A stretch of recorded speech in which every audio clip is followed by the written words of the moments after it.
Hey, this week we talk about a wine update. We talk about NeoFetch being finally dead. There's a Nano update. There's an Amarok update of all things. And the guys behind System D have something new to replace sudo. You don't want to miss it, so stay tuned. Podcasts you love. From people you trust. This is TWiT. This is the Untitled Linux Show, episode 150, recorded May 4th. 3 coffees equal pizza. Hey everybody, it is Saturday, and you know what that means. It is time to get geeky about Linux. It is the Untitled Linux Show, and we are going to have a lot of fun today. It's not just me, of course. We've got almost the regular crew. Rob, David, and Jeff have made it in today. And we started talking before the show that it's kind of been a light news week. And I went, well, no, there's things that have happened that I remember seeing. So I went back and I found a couple of stories. And it's like, oh, does somebody have this one? And Rob's like, yes, I've got that one. Oh, well, how about this one? This was pretty interesting. David, yes, I have that one already. Okay, fine. You guys have it covered. I will leave it to you. So we're actually going to let Rob kick it off for us and talk about one of those real interesting stories. This one is a bit of a troll, though, because Microsoft Office finally works. Yeah, so for all you Microsoft Office fans out there, Wine has finally done it. Wine 9.8 is out this week. With this release, they have fixed a bug for installing Microsoft Office 97. This is a bug report dating back to late 2005 when it was reported that everything worked great on the installer up until the end when a dialog box popped up saying accwiz.dll was unable to register itself in the system registry. Wah, wah. So, time to break out of those 25-year-old versions of Office and remember to never give up. Your bug may also get fixed one day. But along with that long-awaited bug fix comes updates to the Mono engine being updated to version 9.1, improves the RPC/COM support on ARM platforms. IDL generated files now use fully interpreted stubs, and 21 other known bug fixes. And among those bug fixes, things that are resolved is there's some issues with the Battle.net launcher, Company of Heroes, HW Monitor, which is a tool I've used on Linux before. I don't know why you care to run it on Wine. There's actually perfectly suitable alternatives, but hey, it works now, along with however many other bugs add up to 22 minus what I just said. So get out those Office 94 CDs. There were still CDs then, right? It wasn't on floppy yet. Sure. Break those out and get that installed. So when it comes to Wine bugs like this, one of the things that's fun that'll happen is like a bug will get fixed years and years ago, and finally somebody will come along and actually test it again. And so you get these really old, obscure bugs that finally get fixed in modern versions of Wine. And it's like, no, it's been fixed for like 5 years and nobody's bothered to check it. This is not one of those. If you go and you read through the actual bug listing, there is a... in 2010, just a friendly reminder that this bug is still present in Wine 1.3.4. And then 2 years later, someone comes along and says, this has not been updated for 2 years. Is this still an issue in 1.5.4? And just a day or two later, no, same day, just a couple hours later, yes, it's still present. Wine's Whittle WADL still creates blah, blah, blah as a V2, blah, blah, blah. And then in 2016, Dimitri is currently working on this and shared an early version of his highly experimental work in progress patch set in 2016. And then in 2024, finally, Dimitri pops in and says, should be finally fixed by, and then has a Git hash. And it finally landed at 9.8. So this is not one of those that's been fixed forever. This is a real deal fix that just landed these 20 some odd years later. Can these people using this actually have the original functioning disk? Or are they just like burning over and over again? Because I'm sure if I dug out any disks from that far back. They're scratched and probably not very functional. I would hope that your 97 Office discs have been sitting in their jewel cases and in their cardboard sleeves, and you have not let your kids play with them for 20 years. No, I mean, I don't want to keep a disc in like the jewel case. That takes up too much room. I put them on a spindle where all my blanks were, and I put my other stuff on a spindle, and then they spin and twist and kind of grind on each other and get all scratched up. This is how not to do data archiving. Jeff? I still have all mine in the jewel case. They look perfect. Decades later, they're fine. And I was going to comment that one of the bugs that I like is when they have something like, oh, we fixed this thing in Call of Duty.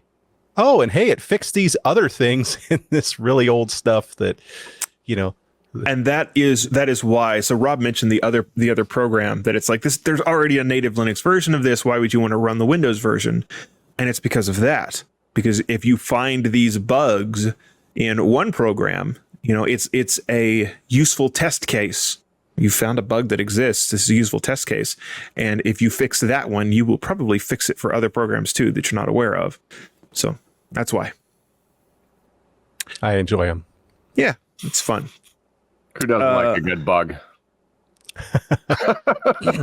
Well, fix. There you go. Fix. So let's talk about my favorite text editor. And Jeff has got the story of Nano 8.0. Yeah.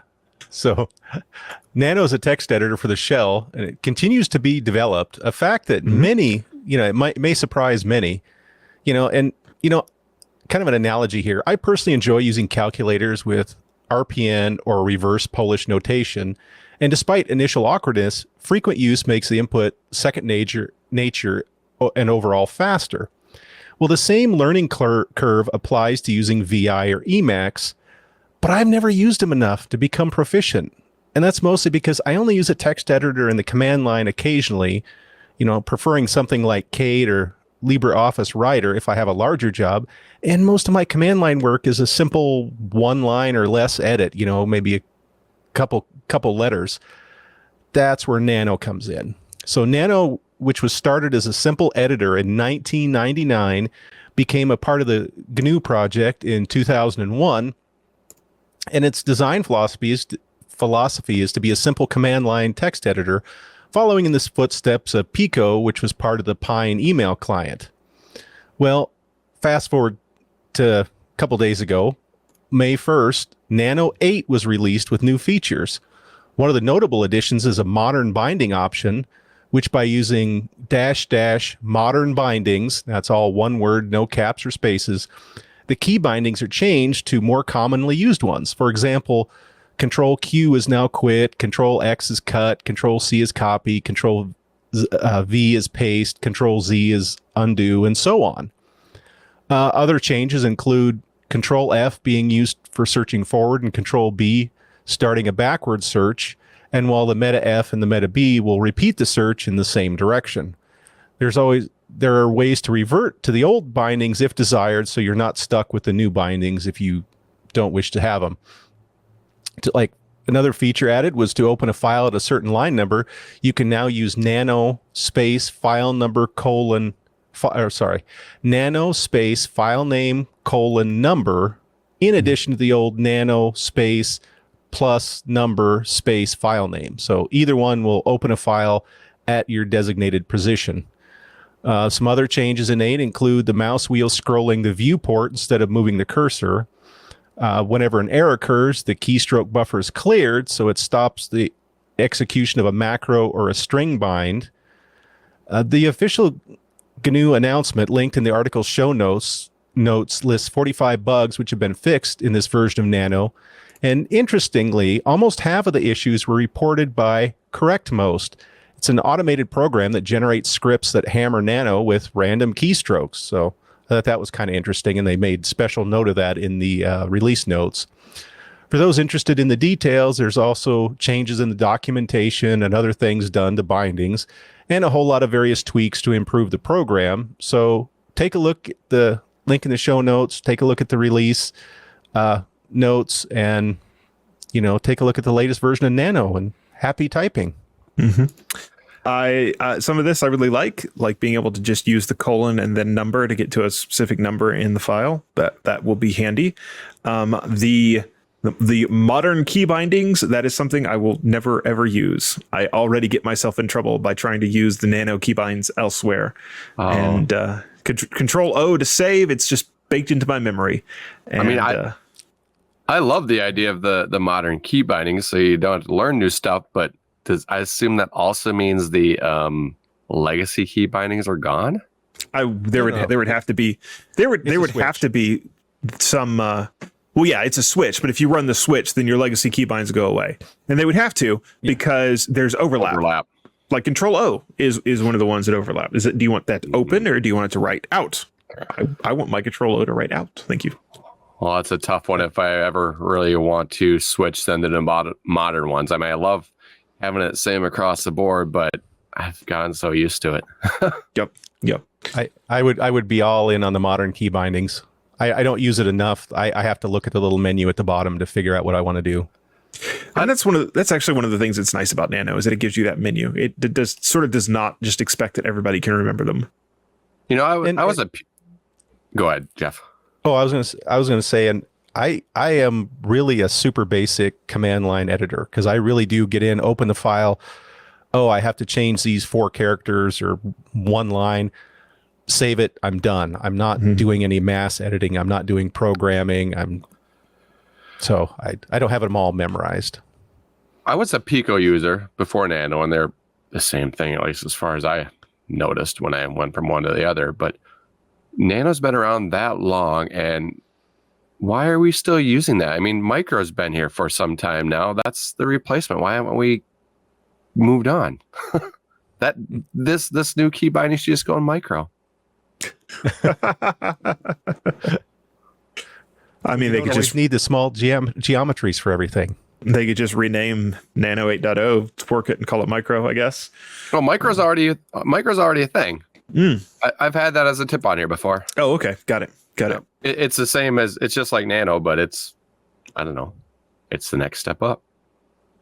Up or down? Up. Yeah, I guess so. Nano is smaller than a Micro. Yeah, that's true. I was hoping we'd get to macro before I died, but I mean, you can already macros. do macros. Not macros. Well, if you do one, it's a macro. It's a single macro. Yeah, there you go. All right. Does Micro have macros? Microsoft. Oh dear. Yeah. David, let's save ourselves from this and talk about VirtualBox. I will try. I don't know.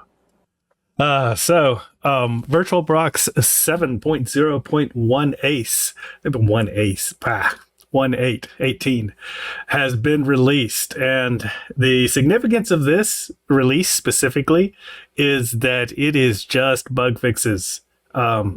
We've been talking about bugs, some going back to the mid-90s with Wine, but VirtualBox had a pretty nasty bug in their latest release, 7.0.16, where virtual machines that were using either a bridged or host-only network adapter could crash the host system. So if you've been experiencing that problem, you probably already are aware of this update because many people have been having it and they have been raising quite the fuss. So VirtualBox has released this addition to fix that, along with fixing a few other bugs. They've got a complete change log on that. One other interesting thing to note, VirtualBox does not have a version running on Ubuntu 24.04 LTS yet. So we're not really talking about the brand new drop of 2404 LTS, but if you are cutting edge in Ubuntu world, you can't be running VirtualBox quite yet. So not a whole lot to talk about it, but just wanted to let you know that, hey, if VirtualBox is crashing, it might not just be you. Yeah. So crashing the host is real bad. Yep. That falls in the real bad category. Was there a CVE assigned? Is this actually a vulnerability? I didn't see one. I also did not think to look for one. I would bet that it probably is.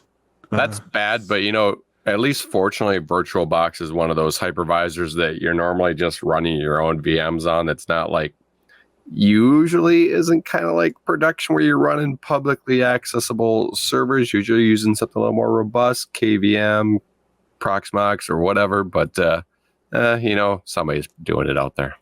Oh, I'm sure. Okay, I just read through the bug change log here real quick, and basically the bug was specifically to Windows 10 hosts, and it was as soon as you started the VM. So it wasn't a CV sort of issue. It was a true bug. You couldn't run a VM in that network configuration. Yeah. On Windows 10. I will just say I've seen some bugs that could be chained into actual vulnerabilities that you would not think could be. But as soon as you get outside of code doing what you thought it was supposed to do, then all bets are sort of off. So I mean, like, anything's possible. Can you name, because it's based on if you have a bridge. Well, if you name the bridge something that contains shellcode, then maybe that gets copied somewhere. I mean, the possibilities are usually endless. And then you mentioned Ubuntu 24.04. I'm curious, is it simply not officially supported, or does it actually break if you try to run it there? They don't have a release for it yet. Okay. Well, let me find out. I have VirtualBox with a Windows 10, and I'm on 24.04 right now. It sounds like it's possible to do. Let's see if it crashes. There's some real-time feedback for you. Yeah. Let's see what it... We're doing it live demo here. Yeah, that always goes well. It looks like it's coming up. So you're running VirtualBox on an Ubuntu 24.04 machine? Yeah. Okay. Kubuntu, but yeah. So it works. It's just not officially supported yet. They've not done all of their QA stuff on it. yeah, That's the difference. They don't have it listed in their package list yet. Yeah. Yeah. You guys always say Kubuntu's better, so that's probably why. It works. There you go. That's why. it's all in the power of the K. Yeah. Oh, so I wonder, do you get the a nice K when you run NeoFetch inside of Kubuntu? Rob? Well, Do you? Yes. Does anybody? Does anybody really No. anymore? well, I don't know how to answer that. I know you're doing a segue, and I'm just,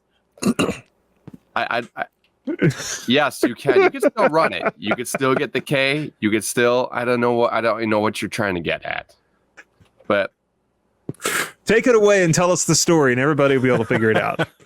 absolutely. Here we go. So what I really want to say is, anyone who has spent some time on Linux groups on Facebook, social media platforms, know that the software most critical to their success is NeoFetch. You can't go a day or even a few hours in those groups without seeing someone posting a screenshot of NeoFetch showing their excitement that they installed Linux and showing off their either amazing specs or the fact that they're running a 15-year-old computer on puppy Linux. Potato Linux. I've even shared NeoFetch as a tip here on the show a while back. It's a fun tool to show off the specs of your Linux system along with a nice ACSI ASCII logo, which you can see for those watching. I've got NeoFetch in my background. This is actually on my live. I'm not using one of my VMs like I usually do for testing because I figured it was pretty safe to run. You see I'm running the OpenSUSE logo, and hey, there's my specs if you can read them. But anyway, it's a fun tool. But bug requests to NeoFetch project have been piling up for some time, and the last update to the project was made back in 2020. Last week, the GitHub developer has archived the project, signaling the end of development. Sure, it'll likely still continue to work. You could still get that K. I don't know what Jonathan was getting at. Just because it's archived, you can still use it for some time to come, at least. But as time marches on, it will likely become less and less accurate. Maybe some bugs will show up with future software. Let's just hope there's no security flaws discovered, because people are probably going to use it for some time, because it's got a big name to it. People know what NeoFetch is. But fortunately, there are alternatives still in development today. In fact, the same day I shared NeoFetch as my command line tip, I also shared ScreenFetch. ScreenFetch has updates in the GitHub within the past 3 months. But then again, the latest release is in 2019, so I don't know if it's that active. But if you are looking for something under more active development, stay tuned for the command line tips section of the show, and I'll give you another option. More options abound. Somebody forked it, didn't they? Or rewrote it in Rust It's open or in source. Go. Lots of Yeah. people have forked it, I think. Yeah, I'm sure. Let's see So which we one need to talk I about bring these to you. hardware specs, though. 8th Gen i5, only 24 gig of memory. Hey, this isn't my my gaming computer, so I'm just messing. It's your friends, right? It's your friend. no, this is It's- mine. This is my streaming computer. In fact, this is like the only thing I really use as far as the show. It's in the basement. I just don't go in the basement anymore much. Once a week. AMD ATI Radeon RX 6400. That's how many generations back? It's old enough that it's still an ATI card. Oh my goodness.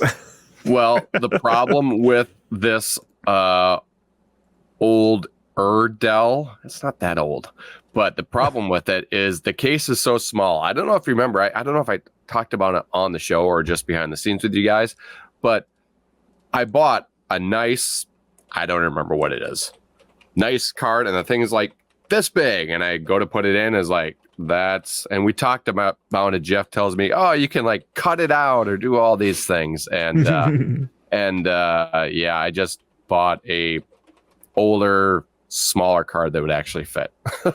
And and my son eventually ended up with that about a year later when we built his new computer. Unfortunately, I bought it right when the prices were coming down, and a year later, he didn't get any great deal out of it because I could have bought it for a lot cheaper then. But I had it; I got used. Yeah. I remember seeing a story just this week. I think this is not Linux related, but it's related to your video card woes there. That apparently they are about to come out with PCI Express cabling as a new spec. So there you go. Just put that somewhere outside the case or whatever. Huh? Yeah, you could have your video card hanging out on top of your case. That'd be cool. In a little box or whatever else external. Huh. Yeah. Why isn't that a thing already? Why? That seems so easy. Well, it's just putting a standard, I think, on the PCI extenders that already exist. Yeah, So they're already out there. True, Jeff, why didn't you suggest that? I never fidelity. thought of that. I don't know why I didn't think of that.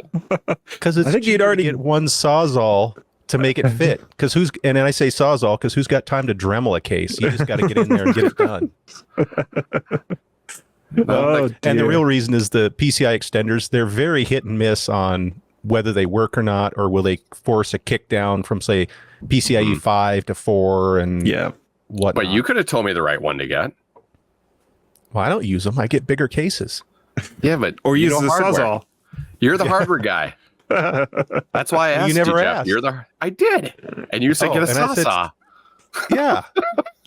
Then you don't have to worry about changing quality and I have to worry about things climbing in there and messing up. Things bugs. climbing in, He did say it was in positive- the basement. I guess. positive pressure in that case. Hire Oh some my! hire some adventurers to take care of those things before they All right. climb in. So Let's speaking talk of about positive, Intel. Speaking Yes. of positive pressure, let's talk about Intel. Speaking of hardware, okay, so Michael Larrable from Phoronix has been monitoring power and performance on Intel motherboards, particularly since Intel started rolling out baseline profiles for their BIOSes. There have been some reports of instability issues and crashes for Intel's 13th and 14th generation processors, predominantly affecting the i9s and occasionally the i7s. The problem was traced back to BIOS loads on the motherboards, which were providing unlimited power to the processors, exceeding Intel's recommended settings.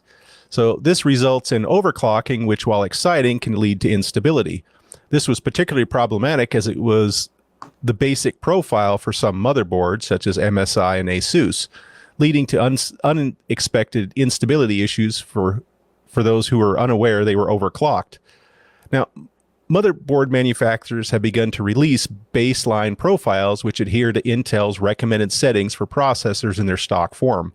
Overclocking is still possible, but these profiles provide a stable base to start from. So there's more details on this issue can be found in various articles on YouTube articles around the internet and on YouTube on channels like Gamers Nexus and Hardware Unboxed, and just to name a couple. So back to the story, Michael conducted benchmarking with an Intel Core i9-14900K using an Asus Prime Z790-P Wi-Fi motherboard running Ubuntu 23.10. The only changes made were running the default BIOS and then loading the Intel baseline BIOS.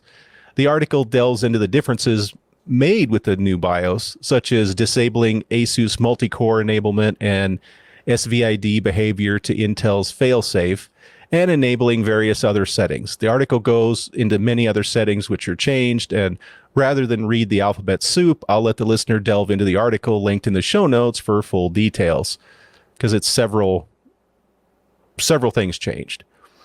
Modern processors, and just this is kind of stepping back a little bit for people who aren't as hardware knowledgeable. So modern processors control themselves based on their temperature and increasing frequency and power until they reach a thermal limit. However, they still rely on the motherboard to regulate what they're asking for.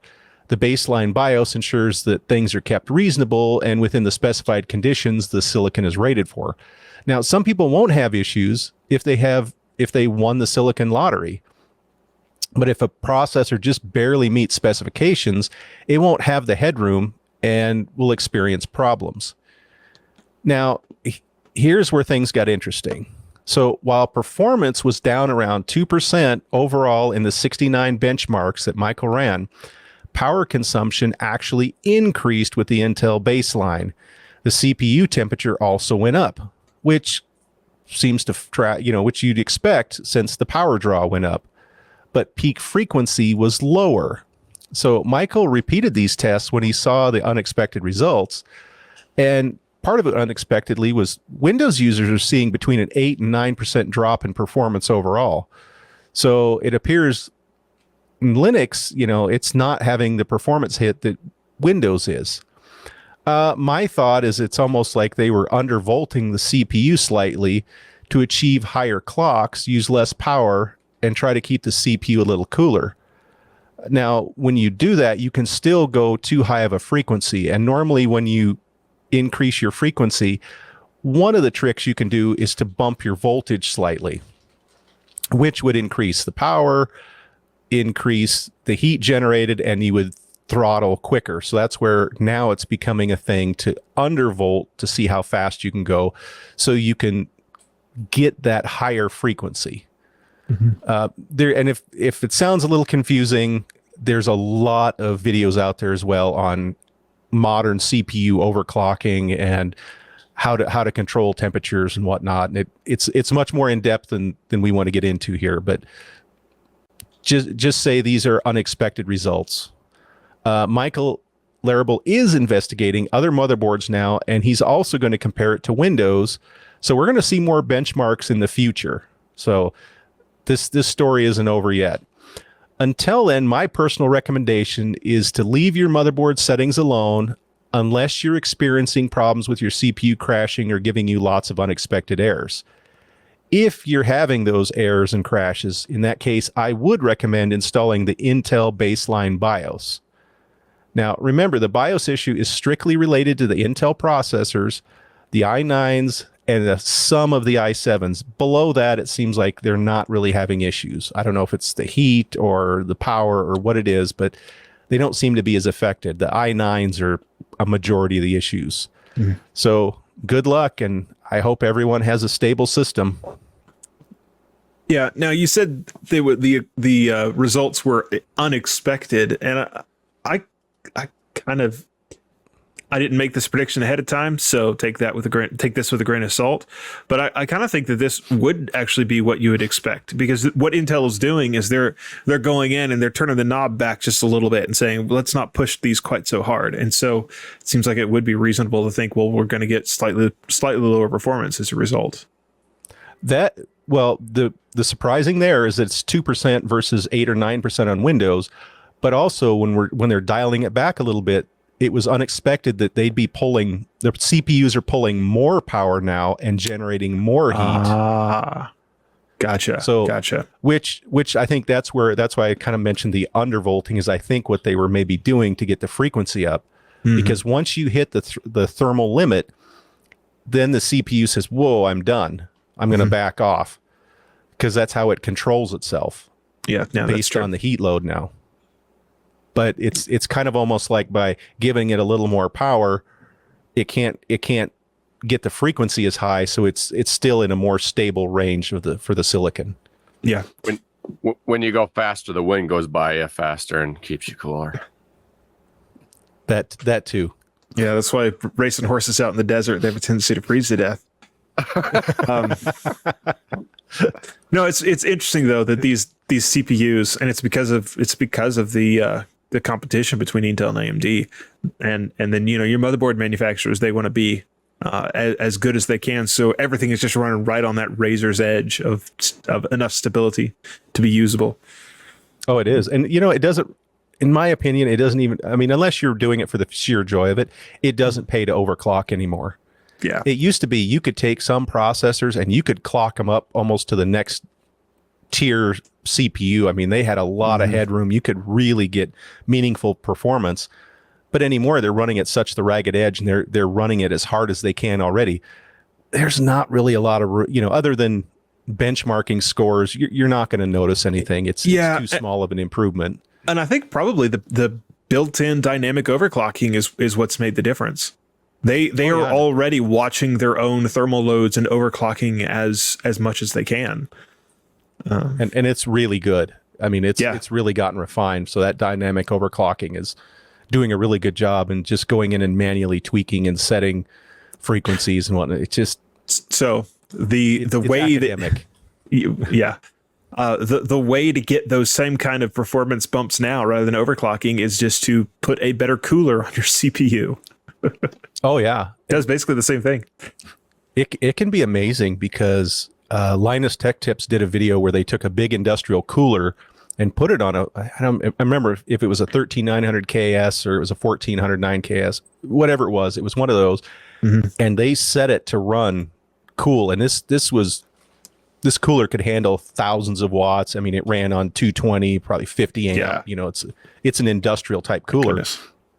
And they were finding the limits of the processor, and it was pulling like, I think, 450 watts or 480 watts or something like that. It was just monstrous what it was actually pulling. Yeah, neat. All right, let's chat. David. Let's chat about the pseudo replacement. Of course. This is a wild story. It's crazy. Set it up for us, and then we'll talk about it. I'm sure we will all have opinions on this one. Yes, if you don't have an opinion on this, what do you have an opinion on? What are you even doing running Linux? Exactly. System D, which is very famous for coming and saving all of our Linux operating systems a while back. Before that, we were in the dark ages of the init system. But anyway, they're not content to simply leave things as they are. They're always looking for the new piece of code that needs to be optimized. So they have set their sights on the venerable sudo command. Sudo command, just as a quick refresher, is the command that allows you to operate as another user. Most often it's used by a non-privileged user to get privilege to be able to do something like update your system or install a piece of software that needs to install into the system versus just into your local user or other tasks like that. Sudo is one of many different SUID binaries, SUID, and those are binaries that are allowed to operate at root regardless of the user's rights. So their thought is that presents a large attack surface, so let's fix that by rewriting it. Or not just rewriting it, but reconceptualizing it. So what they are proposing is something they're calling run0. It basically replaces the functionality of sudo, but they describe it as being closer to SSH than to sudo. It actually creates a PTY or a sudo terminal and connects to that from your terminal interface. And that's how it's running some processes at a different level. So there's pros and cons, as with all things. Definitely, I expect there to be lots of heat and fire around this particular change. But it is interesting. Now, one kind of interesting thing that it's doing is that when you're in a terminal and you run run0 or you execute run0, it actually changes the background color of your terminal. That's one idea that they're trying, so that you can know instantly just by looking at it that you're running in that super user mode. So when will it arrive? Well, it's already out in the first release candidate, which is systemd v256rc1, available on GitHub. But we're still a while away from it being included in any native operating systems. Yeah. So, I actually do not hate systemd. It took a while to get used to, but there are reasons that basically every distro wanted to get away from init scripts, and yeah, you lost some fans. I know. That's fine. It creates more organization around it. But then on the other hand, it's now trying to do so many different things that it's getting kind of big. Yes. There are parts of systemd that I really, really dislike. For example, systemd resolve, where systemd does DNS. I do not like that at all, because it makes it very difficult to change the way your DNS works on your system. I kind of like the idea of run0, though. What'll happen is sudo and run0 will exist happily side by side, and you can use whichever one you want to. But this idea of doing it sort of like you do with SSH, where you're actually getting a new sudo, that's PSEUDO terminal. That makes sense. Like that's clever. I see the elegance in that.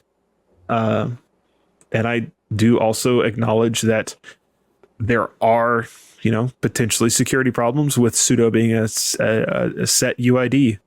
It is a what's the way that you put it? It's a liability. So we'll see. I don't see any downsides with making the new application. Now, I might be a little grumpy if distros start ceasing to ship sudo, just because I'm used to it, but we'll see.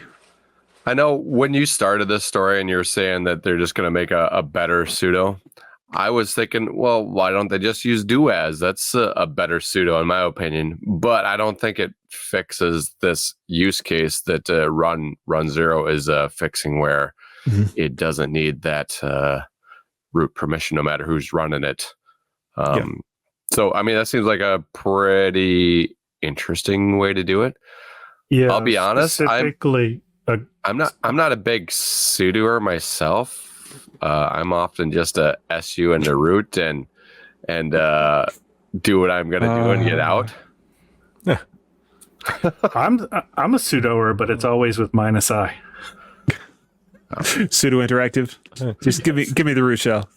I But sudo Leonard when does when I only have mention- when I have one thing to do. If I have just one sudo command to do, but rarely am I going into root to do just one thing. And then I don't know. I rarely drop into a root shell. I normally sudo. Any final thoughts on this one, David? Oh, I sorry. was Sorry. just going. Let's let Jeff make his point, and then we'll let David wrap. I was just going to say in the chat, iLag said that it sounds like a replacement for sudo space su.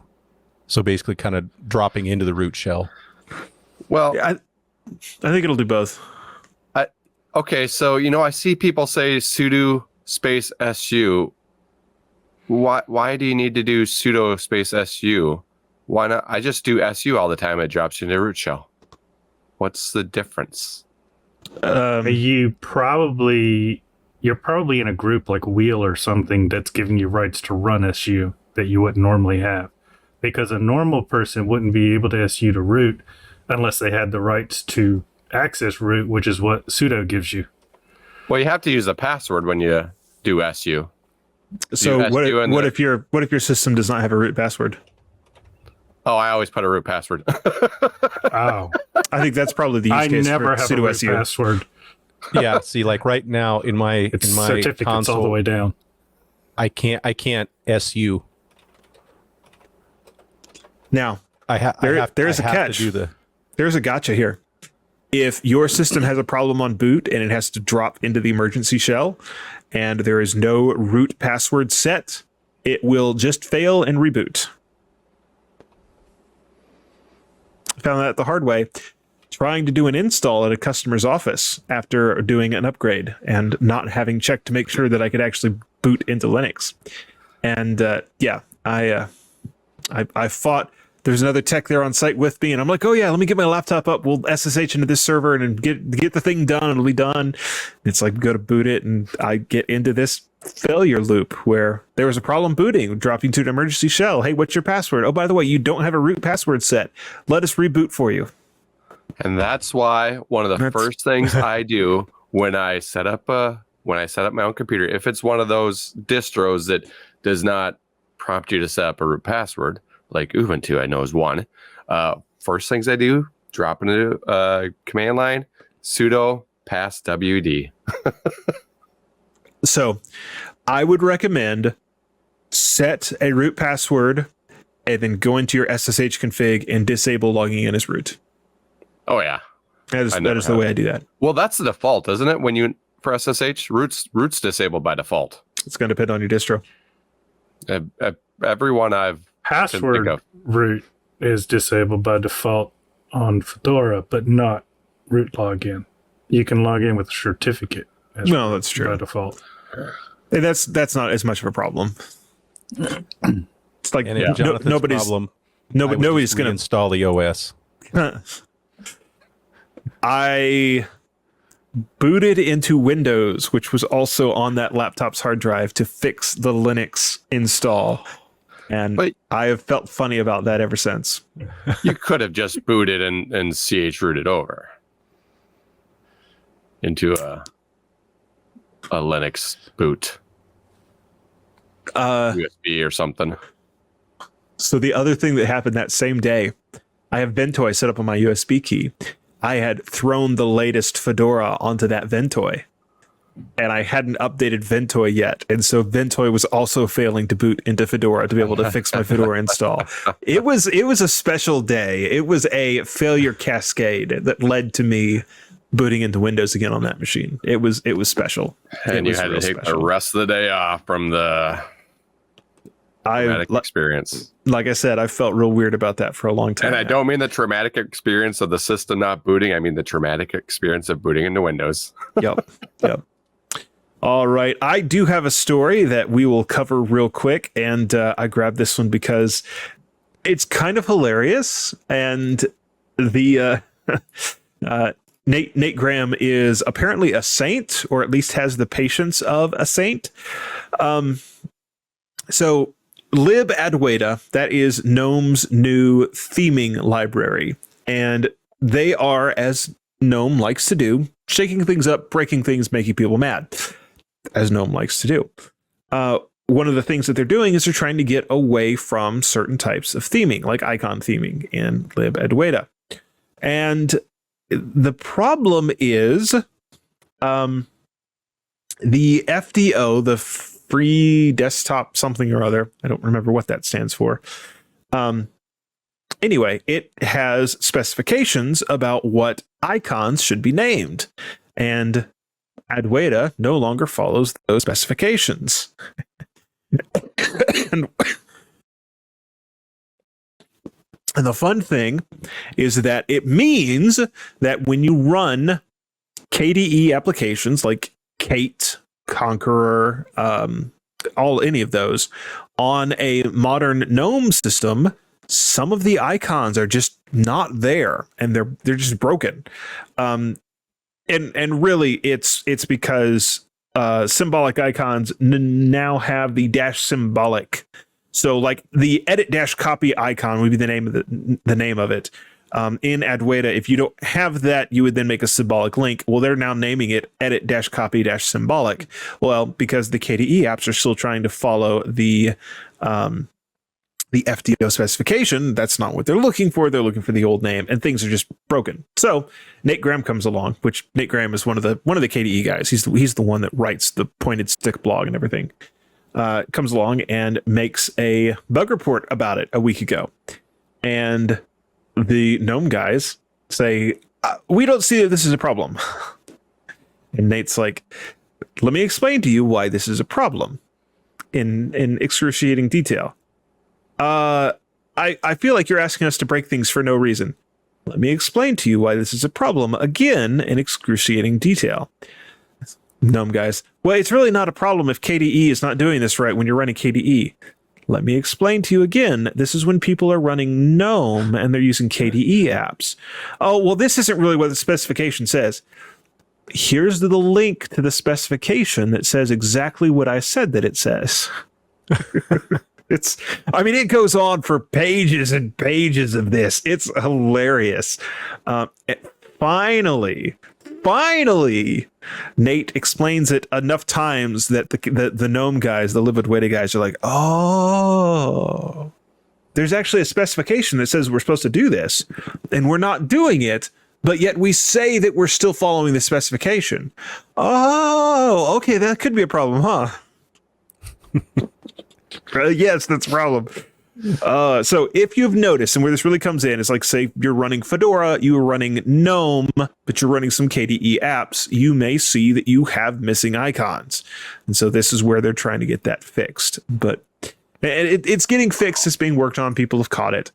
But it's just hilarious to read through. And good on you to Nate Graham for not losing his temper and throwing a royal fit at the GNOME guys for being a little extra dense on this one. There's a punchline in there somewhere. The whole thing is sort of the punchline. It was special. All right, so let's distract ourselves by watching some Cody, shall we, Rob? Why not? So, have you been thinking about building a media PC, or maybe looking at updating what you have, upgrading yours? Libre Elect might be just what you are looking for. So Libre Elect, the JOS, or Just Enough Operating System for embedded devices, forked from OpenElect and based on the Kodi Home Theater software, has been updated today this week, I should say, to version 12. A major update that adds support for new devices and new features.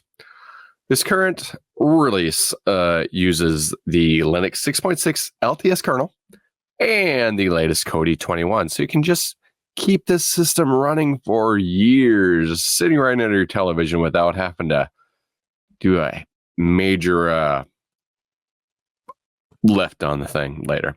So anyway, one of the more exciting features is that, and if Ken were here, he would love this. He'd be able to use this, is that now it supports the Raspberry Pi 5, and it also supports the 4. So Ken can run it on his computer. And features I know Jonathan will be excited about is that it now supports HDR with recent AMD and Intel GPUs. Cool. Finally, this release includes improvements and new features like H.264 playback and seeking, HEVC playback and seeking, HDR support with HEV/VP9 media on S905X/D and S912 devices, as well as multi-channel PCM and pass-through audio support on HDMI up to 7.1 channels. If you don't have a Pi, many other devices are also supported, such as the Allwinner, Rockchip, AM Logic, and NPX boards. I mean, NXP boards. And generic computers using AMD and Intel graphics cards. So I haven't had a media PC myself in, boy, it's been over a decade, but I don't know. One of these days, maybe I'll get back in it. And, you know, funny thing is, I was in one of my social media Linux groups, like I often am. And and before this update even came up, somebody was asking for, they were going to build a media center, media PC. What's a good operating system? A good distro, I suppose he probably said. Mm-hmm. And Open or Libre Elect actually came up in the comments as one of the definitely leading contenders. And I believe that was before 12 was out. So they were basing that off of 11. Now it's even better. Yeah, some cool stuff here. I very much enjoy Kodi on the big screen TV, and you know we've got a Android TV dongle that is running Kodi and some other things. But yeah, this is cool. You know, the bump to ARM64. So one of the interesting things you can do with Kodi is it's got plugins, and one of those plugins is the whole emulator scene, and so you can emulate with it too. And you know that's really where something like a Raspberry Pi 5 might come into its own, because it's got quite a bit of horsepower to be able to do stuff like that. So yeah. Any idea how the availability is on those 5s? I know Ken got one a while back, but he might have had to wait a while. Last I checked, it was pretty decent. You can go to Pi Locator and see what it has to say. So, really, not that one. Let's see. Ba-dum-bum-bum. Yeah, it might be time for me to get one. All right, Pi Locator. So we can go up here and say devices. We want a Pi 5. Regions. We are in the United States, which is there. Chicago Electric has them in stock. DigiKey looks like they have them in stock. Adafruit, Pi Shop. Yeah, man, everything is green. $60 for a 4 gig or $80 for an 8 gig. It's there. Go for it. I've been wanting to upgrade my emulator station machine, as well as it hasn't been on my list to get a media center box like this, but it seems like a fun project anyway. Raspberry Pi 5 with Libre Elect seems like a win-win. It's all winner. It is not. Oh, goodness. All right, Jeff, what is one of our other options if we want to play media on our computers, but we don't want to install Libre Elect? There's other stuff out there, right? There is, and this is kind of in the spirit of Rob's bringing back Office 97. So, in a nostalgic turn of events, the KDE music player Amarok has just released its third version called Castaway. And for those who may not know, Amarok had somewhat fallen off the radar for a while, with the last stable update being released in 2018, and the previous version was Qt4 based app and was considered outdated kind of even at its launch.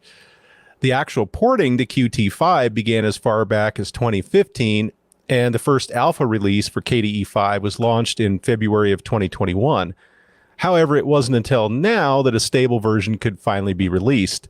Now, I understand a lot of you might be thinking, wait, Qt5 is old news and we're already on Qt6. Well, a significant amount of the porting to get to Qt6 has already started, and they hope to have a beta version for Qt6 out this year.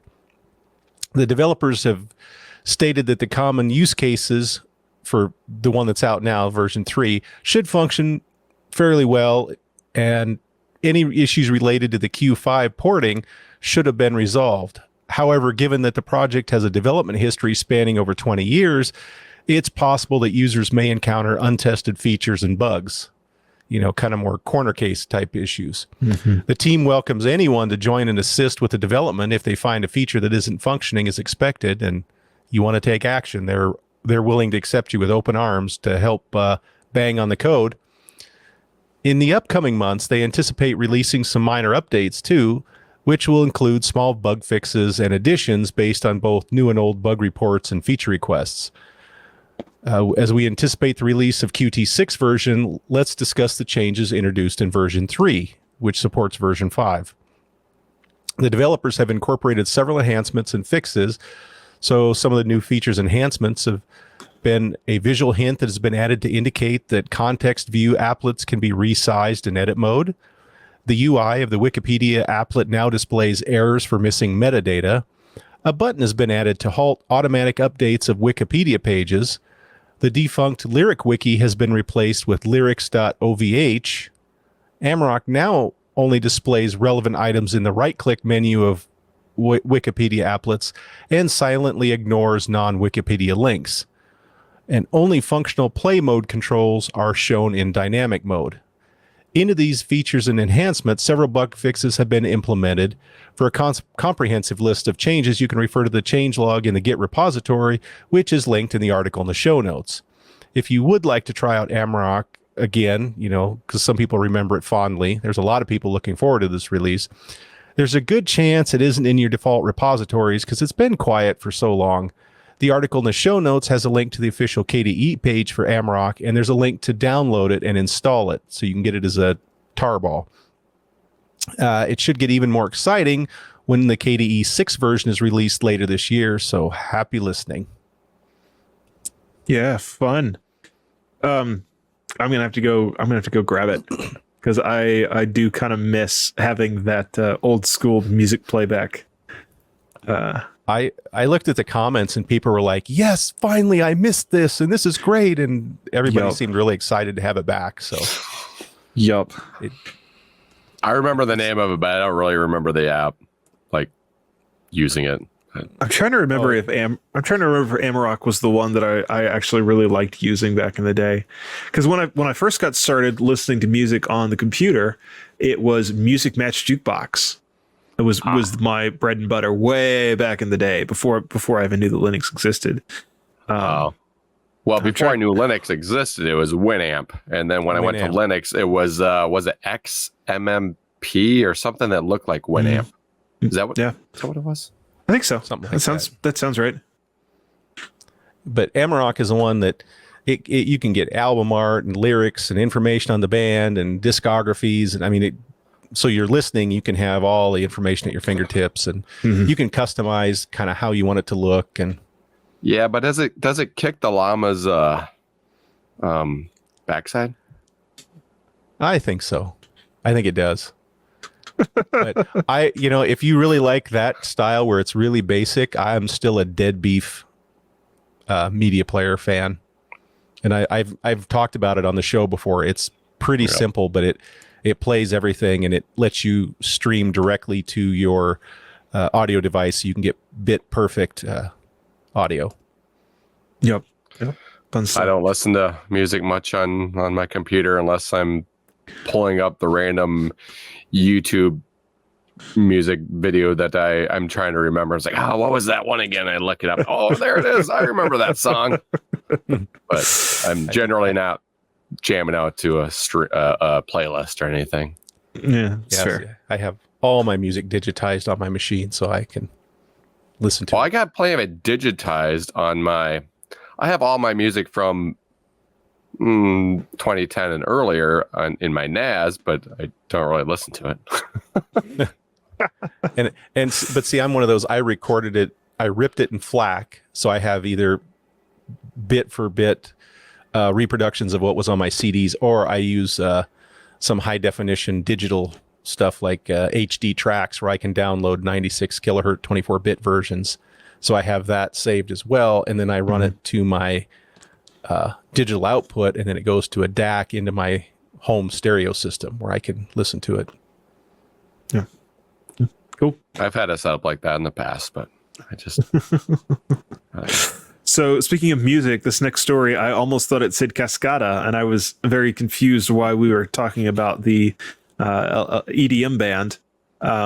But it's Cascadia, probably Cascadia. David, what's the story here? What is Microsoft doing with Cascadia? I assume it's pronounced Cascadia. That's how I pronounce it. But it is a font release, open source font specifically. So it's available on all platforms. In fact, their blog on their the Windows command line dev blog, their blog post on it, their demo is running in Ubuntu under WSL. So it's released on GitHub, but it's pretty interesting. I thought it was interesting because I don't really think about fonts a whole lot. I mean, I go pick a mono-spaced font for my terminal, make sure I can read things. But this font specifically has just been updated. This is the first time it's been updated in 3 years. It's the 2404.03 release, and they have added support for all kinds of different little elements that allow you to get really creative with your ASCII art. They don't say that specifically, but that's my takeaway. They've got quadrants, sextants, octants, large typepieces, more legacy computing symbols, and nerd fonts, which led me down a rabbit trail because I had not heard of nerd fonts before. But nerd fonts is where, if you do any web dev, anything like that, you're probably familiar with something called Font Awesome, and that's where you can get a lot of those little symbols and stuff that are used in menu icons and things like that. Well, Nerd Fonts takes all of those, it's something like 10,000 of them, I think, and makes them into font characters so that you can use them from any Unicode based font interface like a terminal. So with color and everything, they've got a couple of examples at the link, but with your color option and stuff, you can make some really creative and interesting looking prompts and things that could be more beneficial and not just simply cool looking. But then again, if you need something really good for your ASCII art, you've got options. That's really cool. So I saw this font release. I didn't know that it was quite as big as it is. This is actually really interesting. It kind of harks back to a lot of old school computer stuff here, and I really like the in the Microsoft Dev blog. They've got Mario on the terminal and Sonic on the terminal. Some old, really cool ASCII art. I think that's fun. Mm-hmm. It takes me back to the old dial-up BBS days, the bulletin board systems. Mm-hmm. Yeah, that's cool. Can't do it in ASCII, though. We have to do it in Unicode because there's not enough ASCII characters. It's true. That's true. But still. Even extended ASCII. Yep. You run out of characters eventually. Fun times.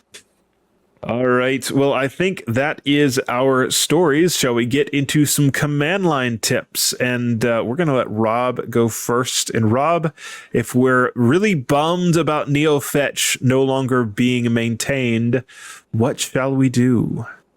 So if you're really bummed about NeoFetch or just don't want to run an unmaintained project, here is another option. There are a lot. You can just, if you don't like this option, find another one, whatever.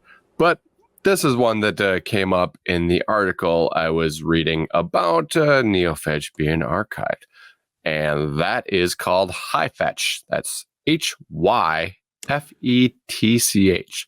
So to install that, from what I read, supposedly you're supposed to be able to do an apt install on Ubuntu, but I tried it and it said I couldn't find it. So I don't know. I just followed what their GitHub page says, and I used pip, and I prefer pipx. So I did a pipx install HyFetch, and then I was able to just run HyFetch. And for those watching, this is a VM. I guess you could see that when you look at the host and stuff. It's pretty obvious. So don't make fun of me for my specs on this one. No promises. So anyway, it does all the same things. It's actually got another some weird little things. When you actually, the first time you run it, you get to pick like your color schemes and your themes. And I think I picked the rainbow color because it was the first thing on the list, and I didn't want to think much about it. And there's like other like themes for the logo, if you want to call it that. So the first time you're on it, you'll go through a slightly different experience. If you don't like these colors, you can pick your own. HyFetch, there you go. Try it if you don't like NeoFetch, or find something else if you don't want to use this either. I don't care. Cool. Hey, Rob, have we covered pipx before? I think so. We need to make a note of that and talk about it sometime soon, because that actually looks pretty cool. I would love to hear someone pipx and Googled it real quick because I was not aware of that either. So yeah, that looks really interesting. So bring pipx as your tip sometime in the next couple of weeks. Will do. I did a sudo app install HyFetch, and okay, here you go. Threw it out. So Cool. It worked for me. well, that's because you're on Ubuntu. It's the K. Hold on here. It's all about the K. Well, no, I'm not going to waste my time. But if I resize this, this virtual machine is Kubuntu. Well, actually, you could see it. You can even see it right there. It's right on the. Yeah, sure enough. Oh well. It is. I was just trying to throw shade and. Oh, okay. It landed right back on me. I gotta do sudo apt update, and then apt, because I gotta do sudo apt because I am so used to just being already in there. Fetch. Yeah. Does it find it? Doesn't find it. Oh, you can't see down there. We can't see it. It doesn't find it on my Ubuntu either. Huh. Is it? Are you using the testing repos or something? I do have backports on. You wouldn't think that would be in backports. It'd be weird. Yeah, this is just the default install of Kubuntu, nothing modified. So Yeah, it totally finds it for me. So I guess What we have to look version and see are what you on? repository. You both on 2404? I am. I'm on 2310. Rob, what version are you running? I forgot.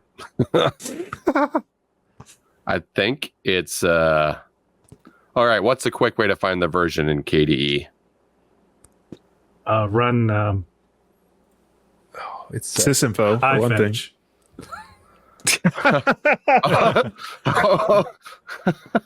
I mean, you figure it probably is there.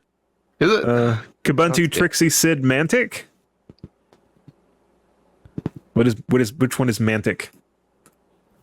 That's 2310 because it's Okay. Noble.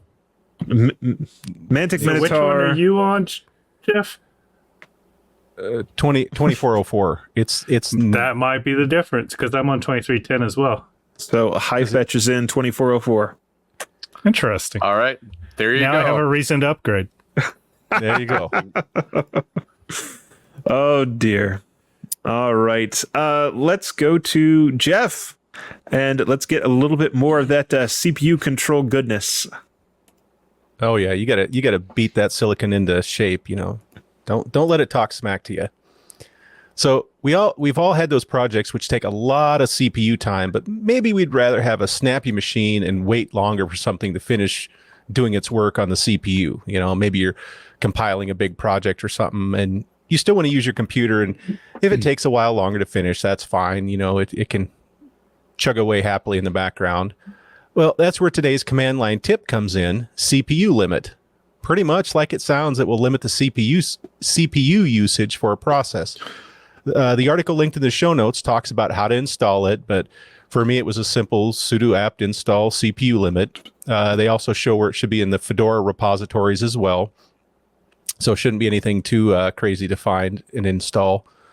Once installed, it's pretty simple to use. You pick a process from your favorite resource manager. The article uses top, but you could, anything that will give you a process ID and the amount of CPU resources being used works. Your A top, H top, B top. B top is my personal favorite. And once you have that, you find the process taking, hogging up the CPU. You just type CPU limit space dash PID space, and then you put in your process ID number space dash limit space, and then whatever percentage you wanted it limited to. And that's pretty much all you need to know how to get it working and keeping your system under control. Now, there's other switches that can be used as well. For example, you can kill a process instead of throttling it, like if you're worried about something running away, and so it'll just shut it down instead of trying to control it. You can have CPU limit run in the background.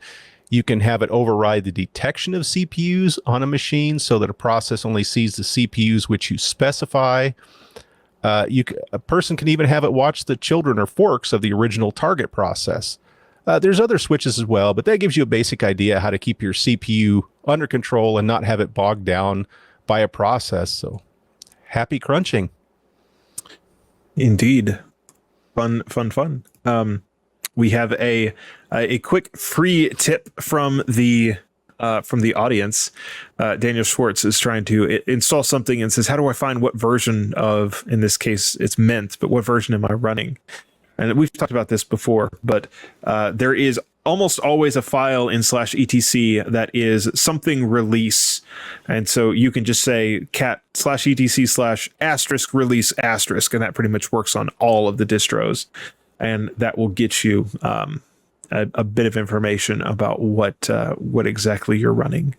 So that's a freebie. Let's see. We've got one from David. David, what do you have for us? Tmux, which I was talking about Tmux last week, and Tmux is the gift that keeps on giving. So, as I mentioned last week, I distro hopped, and it was specifically because I knew I had to fill in for Rob, and I didn't want you all to feel left out of distro hoppers corners. But as part of that, I had to reset up my Tmux. And so I've been working through all the things because I just wiped everything out, started from scratch. So I've been working through getting everything to function the way it was. So today I wanted to specifically talk about how you share sessions and why you might want to. So Tmux is a windowed terminal application. It's a server and client architecture. You don't directly interface with the server. A whole lot, everything is done through the sessions. But as soon as you start a session, it starts a Tmux server in the background and runs all of the applications that you're running in your various terminal windows or panes, windows and panes. Panes are inside windows. through that server and then piping them into the window. So I do multi-machine development just because that's what works best for my workflow. So I typically, when I do cross-platform development and testing, I'm using actual hardware. So I will have a development machine that may have 1 or 2 monitors on it, but it's not my primary coding machine. So I SSH into that development machine from my primary coding machine, and I will have multiple terminal windows running so that I can watch all the different processes, because a lot of times I'm doing client-server development, so I'm wanting to watch server logs and error message logs and things on the quote server side. I mean, both client and server are running on the same machine at this point in time during development. So I have a lot of different terminal windows that I want to see. Well, sometimes you have to jump into those terminals to issue a command, maybe to scroll back or to, change some arguments you're doing, or to restart a server process after an error, whatever it might be. So what I do is I use TMUX to have a single server running that all of my various terminal windows are in, and then they're just showing different windows in my TMUX, so that from my one terminal instance on my dev machine, I can just switch between windows and run commands without actually having to turn and touch the other machines around me. So it's very convenient for me. So now that I've kind of explained a potential use case for this, there are many. How do you actually implement that? Well, TMUX has lots of arguments and options. The one that I'm going to focus on is new session. Now I've put the full text in the show notes, new dash session, but you can actually abbreviate it as just in or new. I think in works. I know new works, but so there are short versions of almost all of the arguments. But I'll go ahead and type it out. So what I do is it's 2 separate commands. The first one is TMUX space new dash session space dash capital A space dash capital S space T. So I picked T for TMUX, but what that's doing is when you just simply type TMUX, it creates a new session for you automatically. And what you're doing with this new session command is the space capital A argument is telling new session to act like attached session if a session already exists. By default, it creates sessions numerically starting at 0 and just counting up. So if you start TMUX in multiple terminals, you'll have completely separate window collections. You can do everything different. Each TMUX instance is completely separated, but I want to connect all of them together. So the first thing I need to do is give my session a name. You don't have to, but if you don't, then you can't be guaranteed what number you're going to get, because it's going to be based on however many TMUX sessions might already be running. If you forgot you had one running somewhere, then you'll jump into session 1 because there's already a session 0 that you didn't even know existed. It doesn't have to be a single character. You can give it a name like, my awesome TMUX session of awesomeness or something like that. However, it does get put in the status bar at the bottom left. So I use a single character just simply so that I take up as little screen real estate as possible. Now you can control everything about that status bar. You've got all kinds of options there, and I may touch on that at some point in the future. But just for simplicity's sake, because I don't use this anywhere else, it doesn't matter. I name this T for TMUX because this is my collection of TMUX sessions that I want to mess around with. So if T does not exist, then that first command, TMUX new session dash capital A dash lowercase s T, is going to create it. If it does exist already, because I forgot I had it running, then it's going to attach to it. Now, you could attach to it again from a different terminal. But if you attach, then you're acting on the same client session. So when you change a window, that window will change in all your terminal instances, which is typically not what you want. So now you need a second command. So after you've created it, your second command, which you will use in all your other terminal instances, is tmux new dash session again, space dash t, which is your target, and then you give it the name that you used in your first one, in my case, capital T. So now that one, I don't have a name there because I want it to create a new session each time. So I can run that second one as many times as I want, and each one is going to be sharing the server session, but creating a new client session so that I can switch around windows. But if I add panes to a window, those panes are going to be available in all terminals connected to that session. I can, have a log scrolling on one screen that's running terminal in this session, and then from another, even completely separate computer via SSH or something, I can switch to that screen, stop the scrolling, restart it, do a different command, any of that sort of stuff. So it gives me the ability to do that. It gives me the most flexibility. If you're familiar with GNU's Screen, it is basically the same functionality as the Screen-X. That's X as in xylophone, which allowed you to share screen sessions.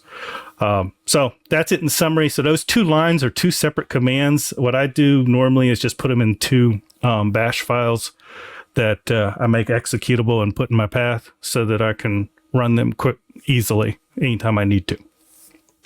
Cool. A lot you can do with tmux, just like with Screen. Yep. So I've got a quickie. This is one that I've found myself using over the past few days, doing some development work on some Raspberry Pis. And I have VS Code running, and it'll be logged into the different Pis. And for certain things, I have to either shut it down and start it back up or reboot it, usually to get a piece of hardware hanging off the Pi that I've gotten into a weird state to get it to reset itself. So do the shutdown, either unplug or replug, or on the Pi 400. There's the keyboard command to bring it back up. But you want to watch it and you want to know, when is this actually up all the way so that I can SSH back into it? Well, you use ping. Well, here on my network, I have IPv4 and IPv6. And with IPv6, there's a pretty decent chance that it's going to grab a different IP address when it comes back up. But ping by default will use the IPv6. Well, there is a flag that you can give ping. So it's ping-4. And so ping space -4, and then with the name, Pi 4, Pi 5, whatever you've called it, and it will specifically resolve to the IPv4 address, or you can give it a -6 to get it to specifically resolve to the IPv6 address. So that's useful for getting to something locally if you want to force IPv4. Or if you're testing your IPv6 versus IPv4 connectivity, it's also useful there to be able to say ping this thing, but only ping the IPv6 or the IPv4 address. So useful to me for this particular use case. All right. I will give each of the guys a minute to get the last word in, or if they want to plug something, they certainly can. And we'll go from left to right on my radio dial, and that starts with David. And we'll let him go first. Anything to plug? Sure. I'll plug the same thing I plugged last week. I am located in eastern North Carolina, about an hour out of Wilmington, North Carolina.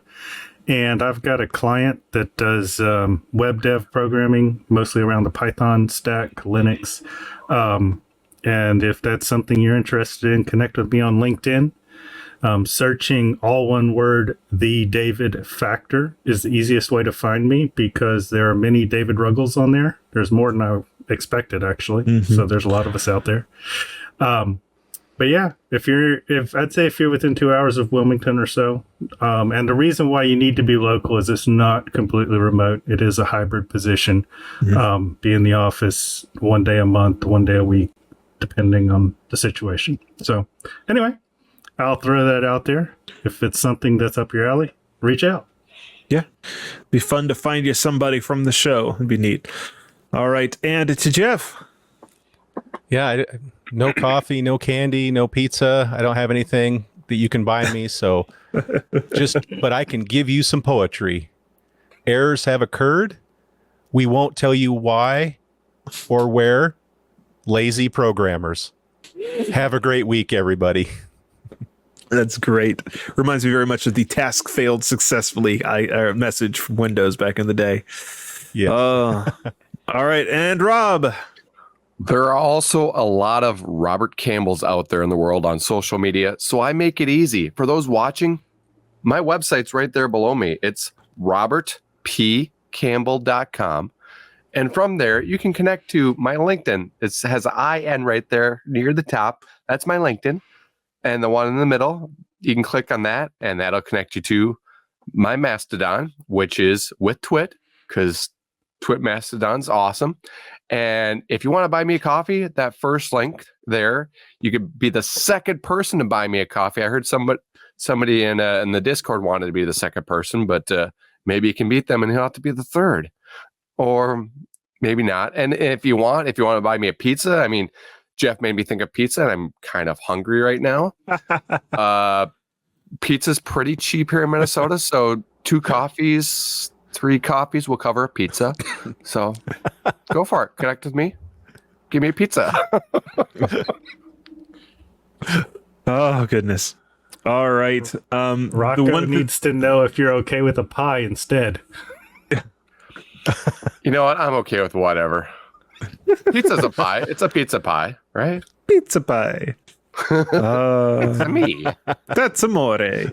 All right. The things I will cover is we've got Hackaday, of course, and you can follow my work there. Namely, the security column goes live Friday mornings, and then we also have Floss Weekly over at Hackaday, and that records most Wednesdays. Occasionally we switch it up. Usually it's Wednesday morning, and would love to have you come check that out as well.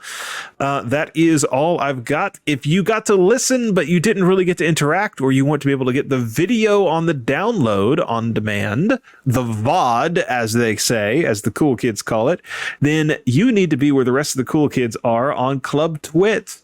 For basically the cup of a coffee per month you can get on Club TWiT. You get access to the Discord, you get the video on demand of the show, and you also get to help support the TWiT network, which is really what it's all about. So if you're not there, get there, or be square, or be somewhere else, I guess. Hope to see you there. And to everyone that listened and watched live, we sure appreciate it. And those that do get us on the download, thank you. Tell a friend about the show. Let's get everybody at least aware of, if not converted over to Linux. That'd be fun. And we will see you next week on the Untitled Linux Show.